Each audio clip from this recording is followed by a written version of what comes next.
তুমি না তওবা করেছিলে? তুমি না শুধুমাত্র আল্লাহর জন্য সবকিছু ছেড়ে দিয়েছিলে? বুঝতে পেরেছিলে কোথায় তোমার আসল ঠিকানা? ভুলে গেছো?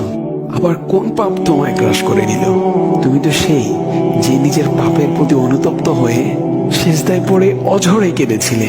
তাহলে আবার কেন দুনিয়ার ধোকায় পড়ে গেলে? কেন ভুলে গেলে কোথায় তোমার আসল গন্তব্য? তুমি কি হার মেনে নিয়েছো নফসের কাছে? তুমি এত দুর্বল, ভুলে গেছো তুমি কার বান্দা?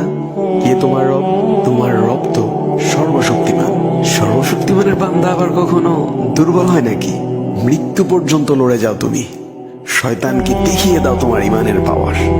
শয়তানের ধোকায় পড়ে অনেক পাপ করে ফেলেছো, তাই নিরাশ হয়ে গেছো তুমি, তাই না? তুমি কি জানো না তোমার রব কতটা মহান? তিনি তো তোমাকে ক্ষমা করার জন্য অপেক্ষা করছেন। তাই ফিরে আসো সেই রবের দুয়ারে, যার দুয়ার কখনো বন্ধ হয় না।